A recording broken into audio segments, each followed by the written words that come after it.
प्रिय विद्यार्थियों, आज की चर्चा का विषय है सूर के काव्य में वात्सल्य भाव अर्थात सूर का बाल लीला वर्णन। सूरदास का वात्सल्य वर्णन मनोविज्ञान, भक्ति और दर्शन का ऐसा पावन संगम है जिसमें स्नान करके पाठक या श्रोता के सभी प्रकार के दुख दूर हो जाते हैं। सैकड़ों वर्षों पूर्व कही जाने वाली ये पंक्तियां सार्थक प्रतीत होती हैं। सूर इन पंक्तियों में कहते हैं, कींधो सूर को सर लाग्यो, किंधो सूर की पीर, किंधो सूर को पद सुन्यो, तन मन धुनत शरीर। अर्थात सूर के पद किस प्रकार से मनुष्य के हृदय को पावन बना देते हैं। श्री वल्लभाचार्य से मिलने से पूर्व सूर विनय के पद गाते हुए प्रभु के सामने घिंघियाते थे, किंतु जब आचार्य वल्लभ ने उन्हें श्री कृष्ण की लीलाओं का गान करने की प्रेरणा दी और श्रीमद् भागवत का रहस्य समझाया तो उनके हृदय की आंखें खुल गई। फिर उन्होंने श्री कृष्ण की बाल लीलाओं से लेकर श्रृंगारी चेष्टाओं एवं यौवनकालीन लीला, मान लीला, चीरहरण, रास लीला आदि लीलाओं का बहुत ही सुंदर वर्णन किया है। आचार्य शुक्ल इस संदर्भ में लिखते हैं, वात्सल्य और श्रृंगार का जितना अधिक उद्घाटन सूर ने अपनी बंद आंखों से किया है उतना किसी और कवि ने नहीं। इन क्षेत्रों का वे कोना कोना छान आए हैं या कोना कोना झांक आए हैं। श्रृंगार के संयोग और वियोग की स्थितियों के आधार पर वात्सल्य भी संयोगजन और वियोगजन दो प्रकार का होता है। सूर के काव्य में दोनों ही प्रकार का वात्सल्य हमें दिखाई देता है। इनका सूर के काव्य में इस प्रकार से विवेचन विश्लेषण हम कर सकते हैं। संयोगजन वात्सल्य के अंतर्गत सूर ने माता यशोदा और पिता नंद के हृदय की भावनाओं को अपने पदों में सुंदर माला की तरह गूंथ दिया है।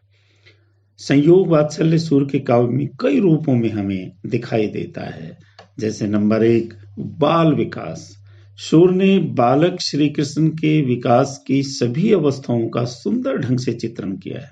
नंद के घर में बालक का जाना होता है तो कवि स्वयं इस आनंदोत्सव में शामिल हो जाता है। माता यशोदा अपने पुत्र को पालने में झुलाती है, लोरियां गा गा कर कृष्ण को सुनाती है। कृष्ण थोड़े बड़े हुए तो उनकी शारीरिक चेष्टाएं भी बढ़ने लग जाती हैं। घुटनों के बल चलना, उंगली पकड़कर खड़ा होना, गिर पड़ना आदि अनेक बाल सुलभ चेष्टाएं माता यशोदा को आनंदित कर देती हैं। वह किलकारी करता है, हंसता है, तब दूध के 2 दांत दिखाई देते हैं। बालक कृष्ण की इन सहज गतिविधियों का सूरदास ने बहुत ही सजीव साकार चित्रण किया है। एक जगह वे कहते हैं, काना चलत पग द्वे द्वे धरती, जो मन में अभिलाष करत ही सो देखत नंदरानी। कि कैसे माता यशोदा श्री कृष्ण को 2 कदम चलते देख करके हर्षित हो जाती है, पुलकित हो जाती है। संयोग के दूसरे रूप में हम यहाँ देखते हैं बाल क्रीड़ाओं के रूप में। जब श्री कृष्ण बड़े होते हैं तब साथियों के साथ गली में खेलते हैं, सभी साथियों के साथ बेईमानी करते हैं, कभी खेलने के लिए इतना आग्रह करते हैं कि उनकी सभी शर्तें स्वीकार कर लेते हैं। आपस में बालक लड़ते हैं, झगड़ते हैं, एक दूसरे को चिढ़ाते हैं और खिजाते हैं। एक दिन बलराम के खिजाने पर कृष्ण उनकी शिकायत माता यशोदा से करते हैं। कृष्ण के इस भोलेपन पर सूरदास और भक्तजन किस प्रकार से नौछावर हो जाते हैं। श्री कृष्ण अपनी माता यशोदा से कहते हैं कि मैया मोही दाऊ बहुत खिजायो, मोसो कहत मोल को लीनो, तो ही जसमती कब जायो, कहा कहो यही रिसके मारे, खेलन हो नहीं जात, पुनी पुनी कहत कौन है माता, को है तुम रोतात। कभी श्री कृष्ण इतने दुखी हो जाते हैं कि खेलने जाना भी नहीं चाहते हैं। खेलत अब मेरी जात बलैया, जब ही मोही देखत लरिकन संग, तब ही खिजत बल भैया। तो किस प्रकार से श्री कृष्ण को बलराम भैया खिजाते हैं, उसकी जो शिकायत है बड़े भोले मन से अपनी माता यशोदा से श्री कृष्ण जी करते हैं। किस तरह से माता यशोदा उनकी शिकायत पर बलिहारी होती हैं। इस प्रकार सूर ने कृष्ण की बाल सुलभ क्रीड़ाओं का बहुत ही सुंदर और मनोहारी चित्रण प्रस्तुत किया है। अगले संयोग का वात्सल्य रूप है भाव विलास। तीसरा जो रूप है वो भाव विलास है। ज्यों ज्यों बालक का शरीर बढ़ता है त्यों त्यों उसके भाव भी विकसित होने लगते हैं। श्री कृष्ण भी जैसे जैसे बड़े होते हैं वैसे वैसे उनमें ईर्ष्या, स्पर्धा, क्रोध, स्नेह, आपेक्ष आदि भाव भी बढ़ने लग जाते हैं। स्पर्धा का एक भाव यहाँ देखिए, सूर लिखते हैं उनके बारे में कि मैया कबू बढ़ेगी चोटी, कितनी बार मुही दूध पियत है भई ये अजू है छोटी, काचो दूध पियावत पच पच देत न माखन रोटी।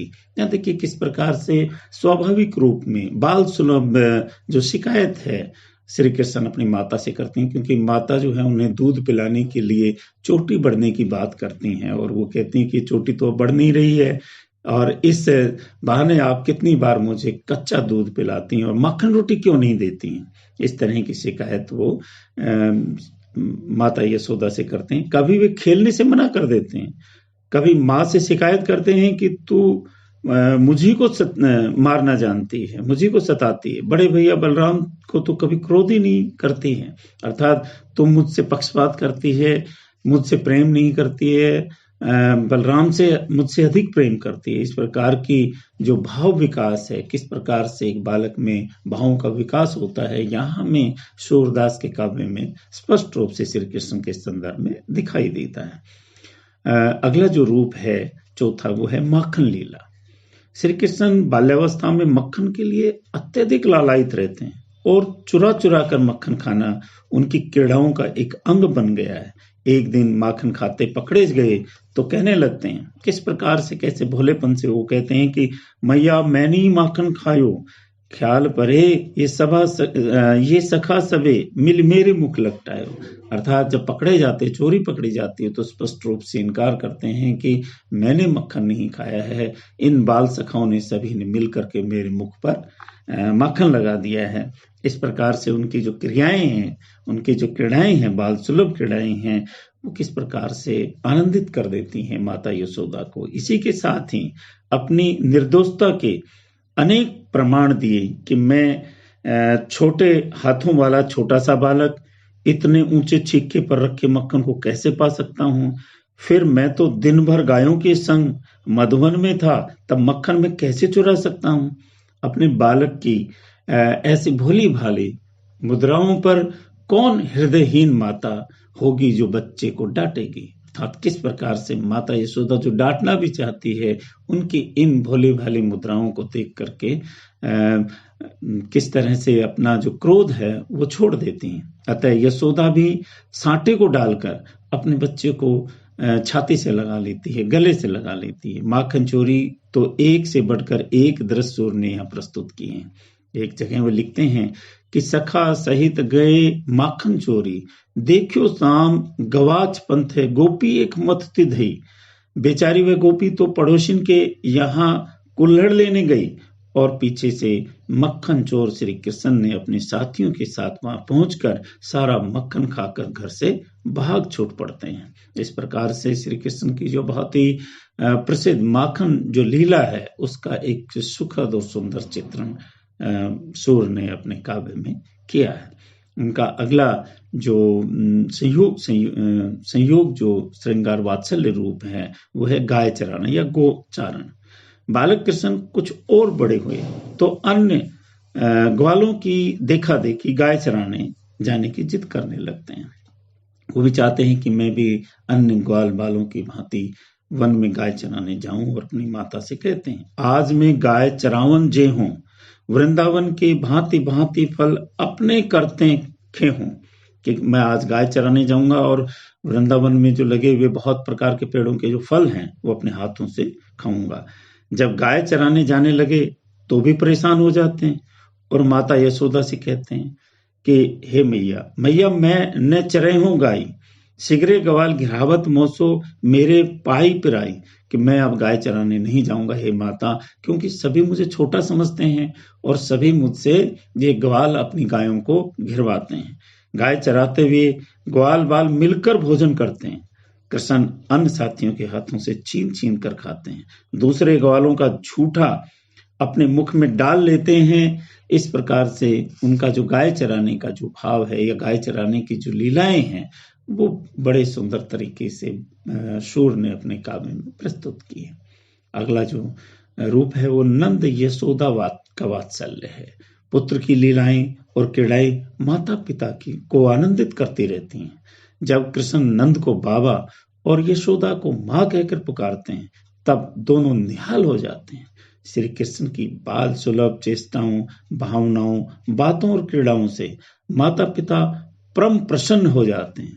एक स्थान पर उनकी इन प्रसन्नता को व्यक्त करते हुए सूर कहते हैं कि डारी साटे मुस्काई जसोदा सुत को कंठ लगावे, जो सुख सूर अमर मुनि दुर्लभ सो नंद भावनी पावे। अर्थात किस प्रकार से क्रोधित जो माता है वो श्री कृष्ण की उन सुंदर लीलाओं को देख करके अपने क्रोध को छोड़ देती है, अर्थात साटी को डाल देती है और उसे अपने कंठ से लगा लेती है। और यहाँ सूरदास स्पष्ट रूप से कहते हैं कि जो सुख अमर मुनियों को भी दुर्लभ होता है वो माता यशोदा को सहज रूप में प्राप्त हो जाता है। अगले रूप में है वियोग जन वात्सल्य। दूसरे रूप में है कि सूर ने वियोग जन वात्सल्य को भी पूर्ण प्रमुखता दी है। उनकी सहन सरल एवं मार्मिक जो अभिव्यक्ति है, सहज सरल मार्मिक अभिव्यक्ति माता पिता के हृदय की विहलता एवं अधीरता पूर्णतः मनोवैज्ञानिक आधार पर हृदय का स्पर्श करती हुई प्रतीत होती है। जब बालक श्री कृष्ण को अक्रूर अपने साथ मथुरा ले जाते हैं तब यशोदा ने नंद को भी उनके साथ भेजा ताकि कृष्ण को कुछ ही दिनों में अपने साथ लेकर वापस आ जाएं। किंतु एक दिन नंद अकेले ही ब्रज में लौट आए। तब यशोदा ने व्याकुल होकर अपने पुत्र के लिए पूछा। वे नंद से कहते हैं कि जसोदा कान कान के पूछे, फूटी न गई तिहारी चारों, कैसे मार्ग सूझे। कि किस तरह से तुम अकेले बिना श्री कृष्ण के आ गए, किस तरह से तुम्हें ये मार्ग सुझाई दिया। यशोदा तो श्री कृष्ण वियोग में इतनी व्यथित हैं कि वह तो ब्रज को त्यागने को तैयार हो जाती हैं। उसकी निर्हिता और पुत्र विषयक जो गाढ़ी रति है उदासीनता के माध्यम से इस प्रकार से व्यक्त होती है। वो एक जगह पे कहते हैं संदेशो देवकी सो कहियो। एक मथुरा में देवकी के पास माता यशोदा किस प्रकार से अपने पुत्र के लिए चिंतित होती हैं तो संदेशा भेजती हैं। वो कहती हैं संदेशो देवकी सो कहियो, हो तो धाय तिहारे सुत की, मात करत ही रहियो मैया, मात करत ही रहियो, तुम तो टेव जानती है तो मोपी कही आवे, प्रातः उठत मेरे लाल लड़ेते ही माखन रोटी भावे। किस प्रकार से यहाँ माता यशोदा देवकी को अपने पुत्र की आदतों के बारे में बतलाती है। वो ये भी कहते हैं कि मैं तो तुम्हारे इस माता तो तुम ही हो, लेकिन मैं तुम्हारे पुत्र की धाय हूँ, लेकिन मैं अपने पुत्र की सभी आदतों से परिचित हूँ। तुम भी जानती होंगी, लेकिन फिर भी मैं तुम्हें एक बात बताना चाहती हूँ कि प्रातः उठते ही मेरे लाडले को माखन और रोटी अच्छी लगती हैं। इस प्रकार वियोगजन वात्सल्य में भी सूर ने पुत्र वियोग में तड़पते हुए नंद यशोदा के प्रत्येक उच्छ्वास को अंकित करने का प्रयास किया है। संक्षिप्त रूप में हम कह सकते हैं कि सूर की बाल लीला अत्यंत प्रभावी और मनोवैज्ञानिक है। उन्होंने अपने बाल लीला वर्णन में जितने भी दृश्य उपस्थित किए हैं वे बड़े मनोहारी और अनुभूति में हैं। सूर का वात्सल्य चित्रण संसार में अद्भुत और बेजोड़ है, इसीलिए उनके बारे में कहा जाता है सूरदास वात्सल्य रस के एक छत्र सम्राट है। आज इतना ही, अगली कड़ी में सूर की चर्चा करेंगे। धन्यवाद।